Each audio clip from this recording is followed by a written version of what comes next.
बुढ़ापे में यह 5 बातें याद रखना दोस्तों। वे कौन से 5 बात है जो हमें बुढ़ापा में याद रखना चाहिए?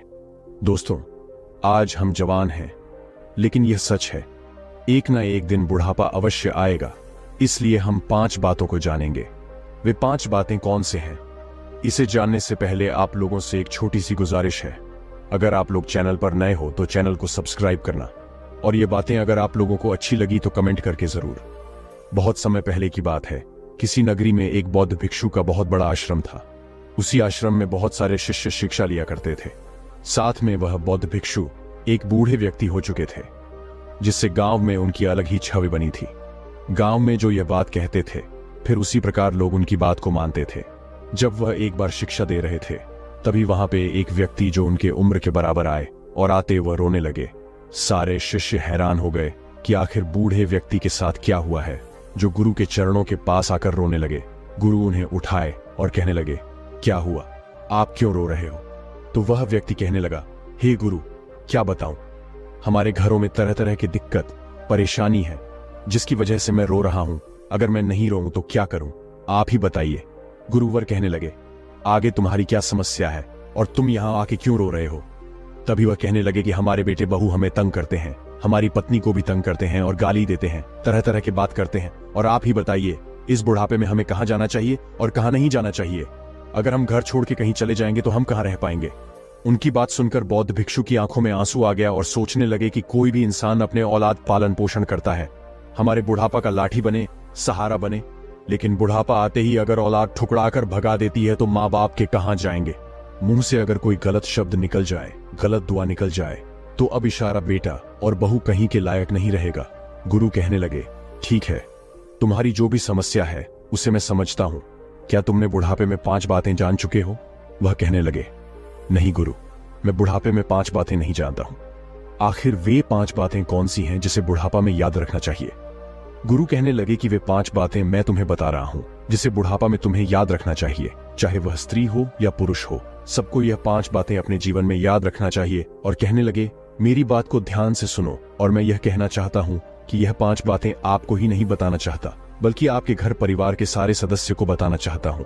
गुरु की यह बात सुनकर वह कहने लगे कि लेकिन हमारे बेटे बहू बहुत ज्यादा नाराज है। अगर हम लोग घर पर जाएंगे तो और ज्यादा हमसे दुखी हो जाएंगे। हमारे बहू बहुत ज्यादा ताना मारती है, साथ में उसका साथ हमारा बेटा भी देता है, और यही बात सुनकर और भी ताने मारने लगेंगी। हे गुरु, हम लोग भी जानना चाहते हैं कि आखिर वह बुढ़ापे में हमें कौन सी 5 बातें याद रखना चाहिए, जो हमें बुढ़ापे में बहुत ज्यादा जरूरी है। तभी गुरु के सभी शिष्य कहने लगे, गुरुदेव, हमें भी वह बातें जाननी है, क्योंकि हम लोग भी नौजवान हैं और एक ना एक दिन हम भी बुढ़ापे में जाएंगे। और जब हम भी बुढ़ापे में जाएंगे तो अगर हमें भी मालूम होगा वे 5 बातें, तो हमें किसी भी प्रकार की दिक्कत और दुख झेलने नहीं होगी। गुरु कहने लगे कि बिल्कुल बात सही है, लेकिन मैं तुम लोगों को कैसे बता सकता हूं, मैं तो इनके घर पर जाऊंगा। लेकिन वह बूढ़े व्यक्ति कहने लगे, आपको घर जाने की जरूरत नहीं है, आप हमारे बेटे और बहू को यहीं पर बुला सकते हो। वह कहने लगे कि क्या मेरी बात मानेंगे, क्योंकि आपकी बात नहीं मानते हैं। आपके कहने पर वह नहीं कुछ करते हैं, आपके कहने अनुसार वह कोई कार्य को नहीं करते हैं, तो वहां पर कैसे आएंगे?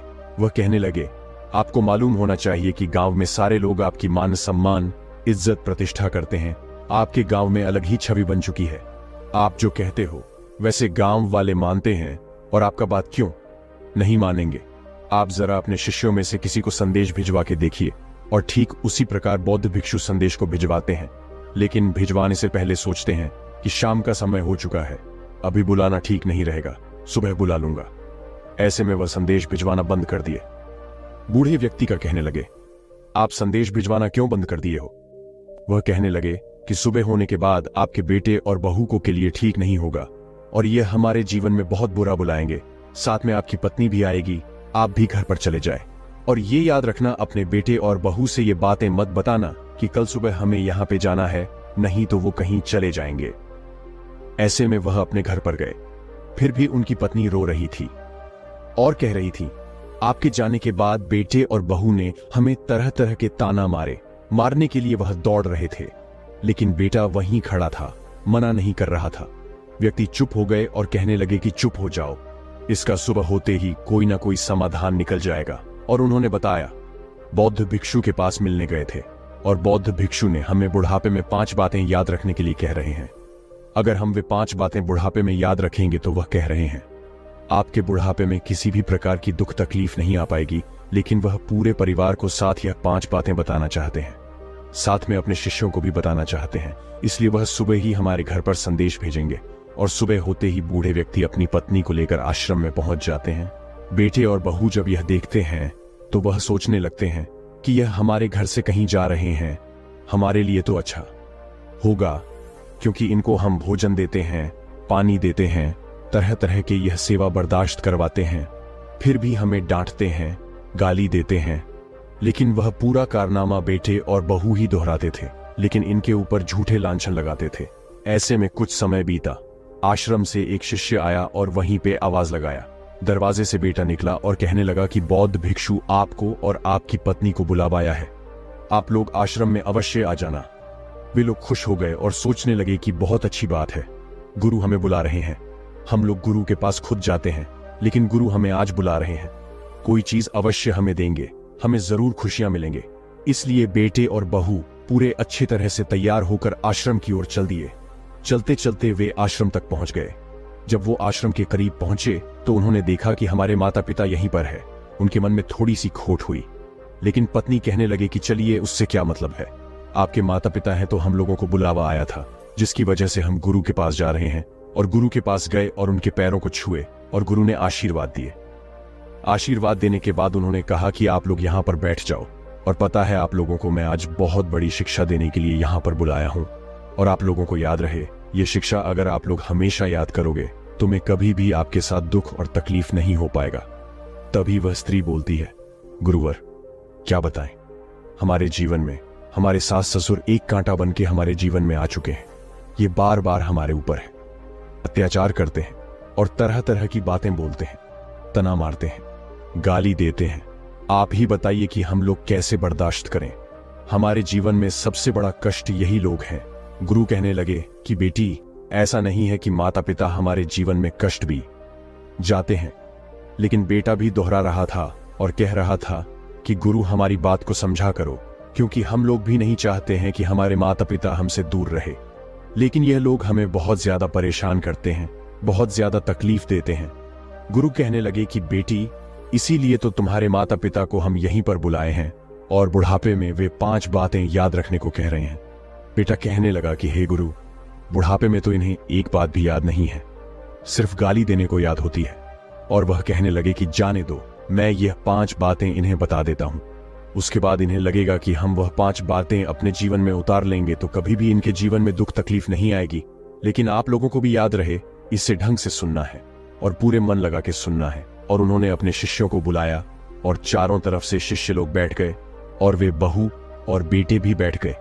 में यह बूढ़े पति पत्नी बैठ गए और उन्होंने कहना जारी रखा और कहने लगे कि बुढ़ापे में 5 बातें याद रखने में से सबसे पहला बात यह है कि सबसे पहले बुढ़ापे में आप लोग स्वस्थ का ध्यान दो। तभी वह गुट दिखाने लगेंगी, हे गुरु आप क्या कह रहे हो, आखिर बुढ़ापा में हर कोई दुख और तकलीफ आता है। बुढ़ापे में हर किसी को तबीयत खराब होती है, उसे तरह तरह की बीमारी होती है, लेकिन वह अपने तबीयत को, अपने स्वास्थ्य को कैसे ध्यान रखिएगा। गुरु कहने लगे, मेरी बात को ध्यान से सुनो, मैं ये कह रहा हूं कि बुढ़ापे में बहुत सारे लोग किसी न किसी लत के वजह से वह नशा करते हैं, जैसे बीड़ी पीते हैं, कुछ तरह तरह के नशीले पदार्थ का सेवन करते हैं, जवानी में सेवन करते हैं, वे बुढ़ापे तक करते हैं। जब वह बुढ़ापे में करते हैं तो उनकी तबीयत खराब होती है। जब तबीयत खराब होती है तो वे लोग परेशान हो जाते हैं। उनके बेटे और बहू को उनका स्वास्थ्य का ध्यान रखना पड़ता है, लेकिन डॉक्टर के पास जब इलाज कराने के लिए बेटे और बहू ले जाते हैं तो डॉक्टर लोग यह कहते हैं कि इन्हें नशे का लत छोड़ना ही पड़ेगा, इन्हें बीड़ी छोड़ना ही पड़ेगा, इन्हें नशीले पदार्थ का सेवन कभी भी नहीं करना चाहिए। लेकिन बुढ़ापे में लोग अपनी आदत के मजबूर अपने बेटे और बहू से चुपके से नशा कर लेते हैं। उसके बाद फिर से उनकी तबीयत बिगड़ जाती है और बेटे और बहू परेशान हो जाते हैं। इसलिए मैं कहना चाहता हूं कि बुढ़ापे में अगर आपकी भी ये लत है तो आप लोग अपने स्वास्थ्य पर ध्यान दें। ऐसा नहीं है कि अगर आप लोग लत नहीं करोगे तो आप लोग जिंदा नहीं रह पाओगे, जिंदा रह पाओगे। लत बहुत खतरनाक चीज है, नशे का सेवन बहुत ज्यादा खतरनाक चीज है। आप नशे का सेवन करिएगा तो आपके बुढ़ापे में दुख दुर्दशा कभी भी दूर नहीं हो सकती, क्योंकि आपकी बीमारी कभी भी नहीं भाग सकती है। नशे करने से हमारे शरीर को बर्बादी पहुंचती है, नुकसान पहुंचती है, और हम बाद में अपने बेटे और बहू को दूसरी ठांटते हैं।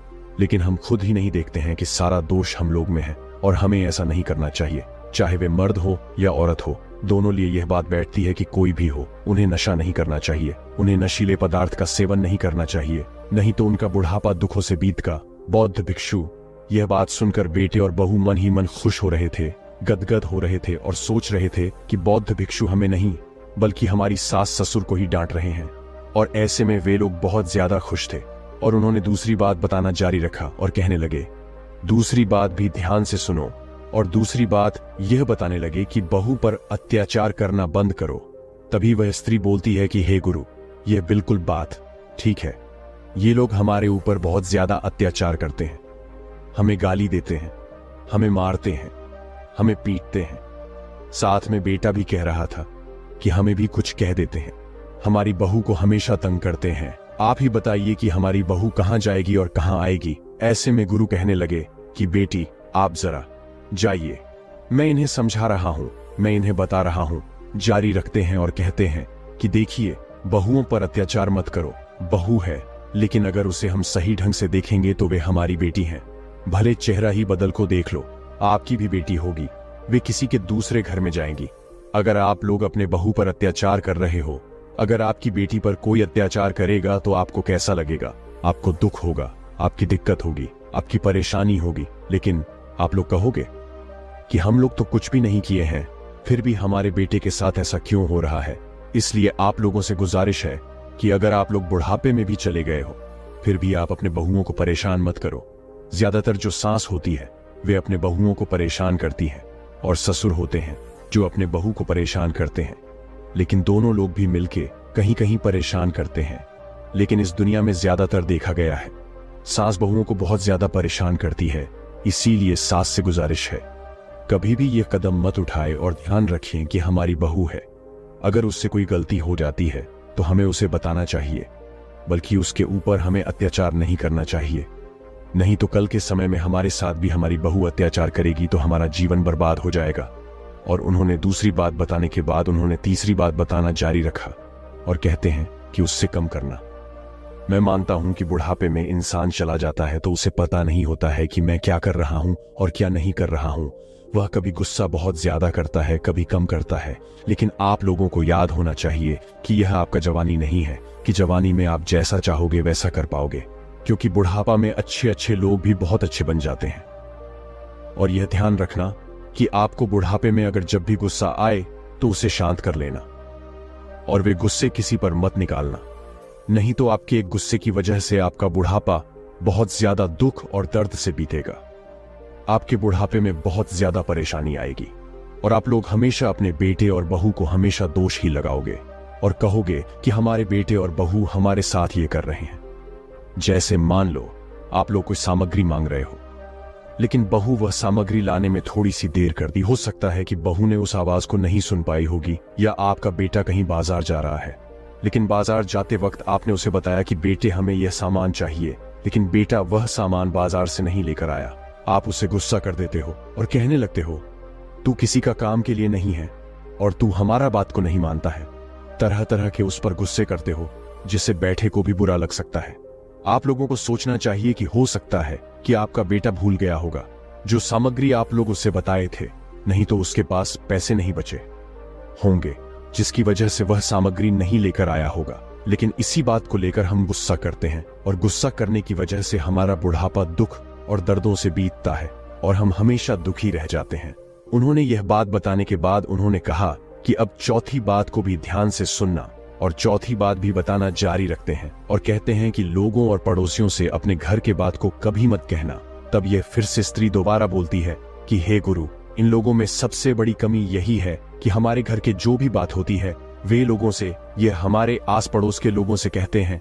आप ही बताइए कि जहां पर हम रहते हैं कि सारे पड़ोसी हम लोगों से जलते हैं और दुश्मनी करते हैं, और दुश्मन लोगों से यह लोग अपनी बात को बताते हैं, अपने घर को समस्या को बताते हैं। कल के दिन वे लोग हम लोगों पर हंसते हैं, इसलिए हम इन्हें मना करते हैं, फिर भी यह लोग नहीं मानते हैं। और वह व्यक्ति बहुत अच्छे ढंग से इन लोगों की बात को समझता है, सुनता है और फिर से गांव में जाकर अपने अपने साथियों से वह बात को फैला देता है, जिससे हमारे जीवन में और ज्यादा कठिनाइयां आ जाएं। आती है। बौद्ध भिक्षु ने बहू की बात सुनकर कहने लगे कि देखिए, अपने घर की बात किसी भी पड़ोसी से या लोगों से बताने से क्या फायदा हो सकता है। बुढ़ापे में बहुत सारे लोग बूढ़े लोगों के पास आते हैं, उनके पास बैठते हैं, उठते हैं और उनकी जानकारी लेते हैं। लेकिन बहुत सारे लोग चालाकी से आते हैं और देखते हैं कि इनके घर में क्या हो रहा है और क्या नहीं हो रहा है। और बूढ़े व्यक्ति लोग परेशान होने के कारण वह बता देते हैं और कहते हैं कि हमारे बेटे और बहू हमारे साथ यह कर रहे हैं, वह कर रही है, हमारा बेटा हमें मारता है, हमारी बहू हमें गाली देती है, हमें मारने दौड़ती है, हमें भोजन नहीं देती है और तरह तरह के बात हमसे कह देते हैं, जिससे हमारे बेटे और बहू के लिए नुकसान बन जाता है। क्योंकि हमारे जाने के बाद इस दुनिया में हमारे बेटे और बहू बचते हैं। उसके बाद गांव के लोग या पड़ोसी लोग उसे तंग करते हैं, उन्हें परेशान करते हैं और यह कहते हैं, तुम लोग अपने सास ससुर को भोजन नहीं दिए थे, तुम लोग अपने पिता माता को देख रेख नहीं किए थे, जिससे पिता माता ने हम लोगों से यह बात कह के गए हो, आप लोग वैसे व्यक्ति हो, एकदम खराब व्यक्ति हो। तरह तरह के हुए लोग बात को कहेंगे, जिससे बेटे और बहू को दुख और तकलीफ पहुंचेगी। साथ में लोग तो सामने भी कह देते हैं। इसलिए बुढ़ापे में पड़ोसियों से या लोगों से बात नहीं कहना चाहिए, नहीं तो पड़ोसी हमेशा मौके की तलाश करके आपका मौके को फायदा उठाकर आपका मजाक ही उड़ाएगा। और उन्होंने चौथी बात बताने के बाद उन्होंने कहा कि पांचवी बात को ध्यान से सुनना। यह पांचवी बात हमारे जीवन के लिए बहुत ज्यादा जरूरी है। और उन्होंने कहा कि जैसा हम कर्म करेंगे वैसा ही हमें फल मिलेगा। और उन्होंने कहना जारी रखा और कहने लगे कि मान लो हम बुढ़ापे में अपने बेटे और बहू पर अत्याचारी करते हैं, तो हमारे साथ वही घटना दोहरा सकता है। क्योंकि यह प्रकृति हर एक इंसान को, हर एक जीवों से वैसे ही बदला लेता है जैसा हर एक जीव उसके साथ करता है। हो सकता है कि आप अपने बहुओं पर अत्याचार कर रहे हो, तो कल के दिन आपकी भी बेटी होगी, उसके भी सास ससुर उसके जीवन में भी उसी तरह उसके साथ भी बहुत ज्यादा अत्याचार करेंगे, परेशान करेंगे। इसलिए आप किसी को बहू को परेशान कर कर यहाँ पे खुश तो हो रहे हो, आपको भी बेटे को कोई परेशान करेगा। इसलिए हम आपको समझाते हैं कि जैसा हम कर्म करेंगे वैसा ही हमें फल मिलेगा। इसलिए हमें कोई भी बहू को अपनाने के बाद उसके साथ हमें मिलजुल के रहना चाहिए, उसके साथ हमें अत्याचार नहीं करना चाहिए। और ये बुढ़ापे में अगर यह 5 बातें कोई भी व्यक्ति याद रखेगा और अपने जीवन में अपनाएगा, उसे किसी भी प्रकार की दुख और परेशानी नहीं हो सकती है और साथ में वे अपना जीवन अच्छे से जी सकता है। उन्होंने यह 5 बात बताने के बाद उन्होंने कहा कि यह 5वीं बात यहीं पे खत्म होती है। तभी वह कहते हैं कि अभी आप लोग बैठ जाओ, आप लोगों से कुछ और भी बताना है। और वे बताना जारी रखते हैं और कहते हैं कि देखिए, मैं यह चाहता हूं कि आपके बेटे और बहुओं को कुछ और भी बातें बता दूं, जिसे लोग वे अपने जीवन में अपनाएंगे, आगे चल के खुश हो जाएंगे। और वे बताना जारी रखते हैं और कहते हैं कि मान लो आपके माता पिता की तबीयत खराब हो गई, आपके पिता बीमार हो चुके हैं और वे बीमारी की वजह से आप लोगों को गाली दे रहे हैं, आप लोगों को मार रहे हैं, आप लोगों को पिट रहे हैं, ये आपके बच्चों को मार रहे हैं, पिट रहे हैं, उन्हें दौड़ा रहे हैं, तो आप लोगों को उनकी सहन कर लेना चाहिए। क्योंकि देखना चाहिए, बुढ़ापे में कोई भी इंसान एक पागल जैसा बन जाता है, रूप धारण कर लेता है और बच्चे छोटी छोटी हरकत करते हैं और कभी बड़ी हरकत भी कर देते हैं। तो हम बच्चों को समझाना चाहिए, ऐसा नहीं है कि हम उन्हें डांटेंगे, उन्हें मारेंगे। अगर बुढ़ापे में हम उन्हें मारेंगे, डांटेंगे तो उन्हें तकलीफ लगेगा। उन्हें आप बता दीजिए कि आप जो भी कर रहे हो वे ठीक नहीं कर रहे हो। अगर आप ऐसा करोगे तो कल के दिन आप लोग भी बुढ़ापा में जाओगे, तो आपके भी बच्चे आपके साथ ऐसा करेंगे।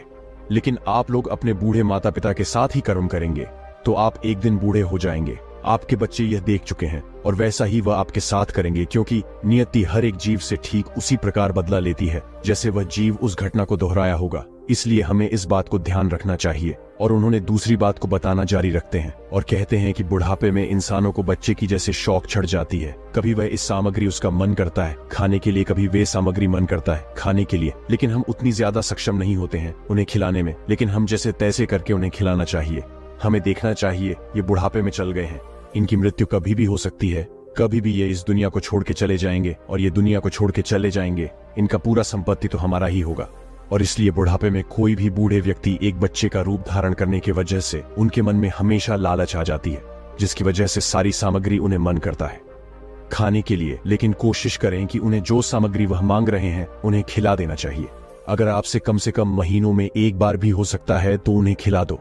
अगर वे प्रतिदिन मांग रहे हैं और प्रतिदिन आपकी शक्ति नहीं है, तो कोशिश करो कि हफ्ते में कम से कम एक दिन उन्हें खिला देना चाहिए, जिससे आगे चल के आप लोगों को जीवन में बहुत ज्यादा दुआ मिलेंगे।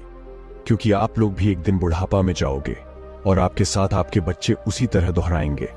और उन्होंने उन्हें तरह तरह की बात समझाना जारी रखते हैं और कहते हैं कि हो सकता है कि आपके घर में आपके पड़ोसी आते होंगे, इनके दोस्त आते होंगे, इनके बहुत सारे साथी आते होंगे, या इनके उम्र के लोग आते होंगे और अपने घर के बात किसी और से बता देते होंगे।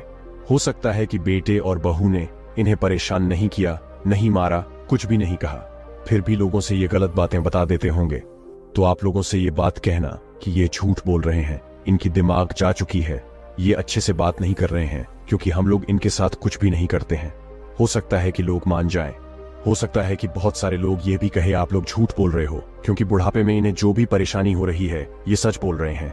अगर आप लोग मारते हो, उन्हें गाली देते हो, पीटते हो, तभी तो ये कह रहे हैं। अगर वैसे व्यक्ति आप लोगों के घर में आते हैं और आप लोगों के ऊपर ही अत्याचार करते हैं और आप लोगों को झूठी साबित करते हैं, वैसे व्यक्ति से मेरे को कहना है कि उन लोगों को अपने घर से बाहर ही कर दो, घर में आने मत दो। क्योंकि हो सकता है जाने अनजाने में आपके जीवन में वे बुरा प्रभाव कर सकते हैं। आपके बूढ़े व्यक्ति माता पिता को वह बर्बाद कर सकते हैं, बिगाड़ सकते हैं। आपके माता पिता तो एक पागल का रूप धारण कर चुके हैं, जिसकी वजह से वह सही गलत उनमें फर्क दिखाई नहीं देता है। लेकिन लोग आके उन्हें भड़काकर अपना जीवन में वह खुशियां बंटना चाहते हैं और दूसरों को जीवन बर्बाद करना चाहते हैं। वैसे लोगों से दूरियां बनाए रखना हमारे जीवन का उद्देश्य होना चाहिए। और वे तरह तरह के बात बताना जारी रखते हैं और कहते हैं कि ज्यादातर बहुएं अपने सास ससुर का आदर भाव नहीं करती है, उनको कपड़े नहीं धोती है, उन्हें नहीं नहलाती है, नहीं धुलाती है। लेकिन इसमें कोई बड़ी बात नहीं है। जिसके माता पिता है, जैसे बेटे का कर्तव्य है कि अपने बहू को न कहकर वे खुद से अपने माता पिता को नहाए, धुलाए, उनके कपड़े धोए। बहुत सारे बेटे को शर्म आती है, लेकिन यह शर्म करने की समय नहीं है। क्योंकि आप लोग सोच लो कि जब आप छोटे थे तो आपके माता पिता आपको नहलाए, धुलाई, आपके वस्त्र को धुएं। ठीक उसी प्रकार बूढ़ में आपके माता पिता बच्चे हो चुके हैं और आप लोग भी उन बच्चे को सेवा कर दो। क्योंकि माँ बाप को सेवा करने की वजह से हमें मेवा मिलती है और वही मेवा हमारे जिंदगी के लिए बहुत ज्यादा जरूरी होती है। लेकिन बहुत सारे बेटे नहीं करते हैं और अपने बहुओं को कहते हैं कि हमारे माता पिता को आदर भाव करो। और बहू जब नहीं करती है तो उन्हें मारते हैं, उन्हें गाली देते हैं, या अपने माँ पिता को घर से कहीं आने को कह देते हैं, उन्हें अनाथ आश्रम में रहने को कह देते हैं। लेकिन ये गलत है। आप अपने माता पिता को सेवा नहीं कर सकते हो, आप अपने बहुओं से कह रहे हो, ये कहीं भी ठीक नहीं है। आप अपने माता पिता का सेवा खुद से करो। आप अपने पत्नी से जबरदस्ती माता पिता का सेवा नहीं करवा सकते। ये आपके जीवन असर डालती है, क्योंकि हम जाने अनजाने में ये गलतियां करते रहते हैं। हम अपने माता पिता का सेवा अपने बहुओं से करवाते हैं जबरदस्ती। लेकिन बहू करना नहीं चाहती। अगर बहू करना चाहती है तो वे खुशी से कर सकती हैं, और उस खुशी से करवाने की वजह से उसकी मर्जी होनी चाहिए। जब वह खड़ूसी से नहीं करना चाहती है तो आप उससे जबरदस्ती करवाओगे तो आप हमेशा दुखी रहोगे। बेटे को वह बात समझ आए तभी बहू कहने लगे, मैं तो अपने सास ससुर का सेवा नहीं करना चाहती हूं, लेकिन ये मेरे से जबरदस्ती करवाते हैं। गुरु कहने लगे, बेटी तुम्हें ध्यान रखना चाहिए कि आपके भी माता पिता हैं। जब आप अपने मायके में थी तो अपने माता पिता का सेवा करती थी, आदर भाव करती थी, कपड़े धोती थी, उन्हें नहलाती थी, धुलाती थी, भोजन कराती थी। लेकिन एक माता पिता को छोड़ने के बाद दूसरे माता पिता को तुमने अपने जीवन में पा चुकी हो। ठीक वही बात इन पे दोहराना और समझना कि यही हमारे जीवन के हमारे माता पिता हैं। क्योंकि चेहरा अलग है, लेकिन हो सकता है यही हमारे माता पिता है। जब आप अपने माता पिता को कर सकते हैं तो सास ससुर को भी माता पिता समझ लो। उसके बाद आप उन्हें माता पिता मानकर करना चाहिए, क्योंकि करने से आपके जीवन बहुत ज्यादा दुख और दुर्दशा दूर हो जाती है और आपका जीवन सुख से कटने लगती है। लेकिन बहुत सारी महिलाएं नहीं करती हैं। अपने माता पिता को तो वह कर देती है, लेकिन सास ससुर को नहीं करती है। जो भी महिलाएं अपने माता पिता का सेवा जैसे करती हैं वैसे अपने सास ससुर को करने लगे तो उनके घर में कभी भी दुख परेशानी नहीं होगी।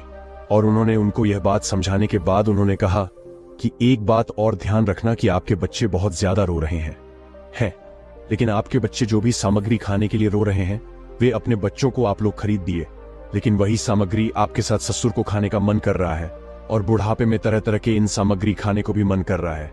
लेकिन आप लोगों के पास पैसे नहीं हैं। तो आप लोगों से एक छोटी सी गुजारिश है कि आप लोग जो भी अपने बच्चों के लिए खाने के लिए खरीदे हो उसी में से कुछ टुकड़ा तोड़ के अपने सास ससुर को दे देना, क्योंकि बुढ़ापे में भी बच्चे बन चुके हैं उन्हें भी आत्मा मांगती है और उन्हें भी आत्मा की शांति चाहिए, इसलिए उन्हें दे देना चाहिए। आपका बच्चा हो सकता है रोने लगे, लेकिन आप उसे छुपाने की कोशिश करना, वे कुछ देर बाद चुप हो जाएगा। और ऐसा आप लोग करेंगे तो कभी भी आप लोग अपने जीवन में अपने सास ससुर से दुखी नहीं रह पाओगी। और मैंने इन्हें बुढ़ापे में 5 बातें याद रखने को ही बता दिया। अगर यह अपने जीवन में ये 5 बातें उतारे तो कभी भी ये भी दुखी नहीं रहेंगे। और उन्होंने इतनी बात बताने के बाद अपनी बात को खत्म करते हैं और कहते हैं कि जाओ, आज से आप लोग अपने जीवन में हमेशा खुश रहने का प्रयास करना। और उस दिन से वे लोग अपने घर पर चले गए और साथ में वे लोग रहने लगे। कभी भी वह दोनों पति पत्नी जो बुढ़ापे में जा चुके थे, वह कभी भी अपने बेटे और बहू को परेशान नहीं किया करते थे। अपने पड़ोसियों से यह बात कभी भी नहीं कहते। उस दिन से वह औरत ने रात के समय में जब यह बात सुनकर सोई, तभी उसने यह फैसला किया कि जाने दो, हमारे माता पिता ही हैं। क्योंकि हमारे माता पिता को मैं तो घर में रहती थी तो सेवा करती थी, उनके कपड़े धोती थी, उन्हें निहालाती थी, धुलाती थी, भोजन कराती थी। ठीक उसी प्रकार भगवान ने हमारे जीवन में फिर से एक माता पिता दे चुके हैं। और माता पिता मानकर सुबह उठकर उनका पैर को छूती है, रात के समय पैर दबाती है, अपनी पति को माना करती है और अपने पति को और अपने सास और ससुर को सेवा करती है, कपड़े धोती है। उस दिन से सास ससुर भी अपने जीवन में खुश हो जाते हैं और पत्नी को भी कहते हैं कि आज से तुम अपने बहुओं से कभी भी झगड़े लड़ाई मत करना। और उस दिन से उनका जीवन सुख से बीतने लगता है। दोस्तों, इस कहानी को सुनने के बाद आप लोगों को यह तो बात पता चल चुका होगा कि बुढ़ापे में हमें वह 5 बातें कौन सी याद रखनी चाहिए। लेकिन वह 5 बातें आप लोग को बिल्कुल समझ में आ चुका होगा। दोस्तों, हम जाने अनजाने में यही गलतियां कर देते हैं। हम हमेशा अपनी पत्नी को दोषी ठहराते हैं और कहते हैं कि हमारी पत्नी की वजह से हमारे माता पिता हमारे घर से चले गए। ये हमारे माता पिता के दुख और तकलीफ है। लेकिन एक बेटा होने के नाते आप लोगों को याद रखना चाहिए कि आप अपने माता पिता को आदर भाव नहीं कर सकते। दूसरे को, बेटी को लाकर आप जबरदस्ती उससे आदर भाव करवा रहे हो, ठीक नहीं है। आपके जीवन का यह उद्देश्य नहीं होना चाहिए। क्योंकि आपके माता पिता हैं, आपका सेवा आदर भाव किए हैं, आपको करना चाहिए। कुछ समय अगर आप घर पर नहीं रहते हो, अगर आपकी पत्नी राजी है, करना चाहती है तो कर सकती है। अगर नहीं करना चाहती है तो आप अपने माता पिता को आदर भाव करने के लिए किसी एक नौकर का इकट्ठा कर दो और नौकर को कह दो कि हमारे माता पिता को तुम आदर भाव करना, हम तुम्हारा मजदूरी दे देंगे। लेकिन पत्नी से जबरदस्ती कर पाना जरूरी नहीं होता है। लेकिन पत्नी को भी सोचना चाहिए कि हम अपने माता पिता को छोड़ के आए हैं दूसरे घरों में। ठीक उसी प्रकार हमारे जीवन में फिर से माता पिता मिल चुके हैं तो हमें माता पिता कर उनका आदर भाव करना चाहिए। और साथ में बूढ़े लोगों से यह गुजारिश है कि हम बुढ़ापे में चल जाते हैं, फिर भी हमारी आदत वही होती है जैसे, लेकिन हम भूल जाते हैं। क्योंकि बुढ़ापे में हम जैसा चाहेंगे वैसा नहीं हो पाएगा। क्योंकि बुढ़ापे में कोई भी चला जाता है तो जवानी जैसी उसे हर एक चीज नहीं मिल पाती है, हर समय पे हर मौके की तलाश नहीं हो पाती है और वे जो चाहता है वह नहीं कर पाता है। इस बात पर लोगों के अवसर ध्यान देना चाहिए। दोस्तों, इस बात को यहीं पर खत्म करता हूं। अगर यह बातें अगर आप लोगों को अच्छी लगी तो कमेंट करके जरूर बताना। तो दोस्तों, मिलते हैं एक और ऐसी ही नई कहानी के साथ। तब तक आप हमारे चैनल को सब्सक्राइब करके बेल नोटिफिकेशन को ऑल पर सिलेक्ट कर लें ताकि आपको इसी प्रकार का बुद्धा स्टोरी मिल सके। धन्यवाद। नमो बुद्धाय।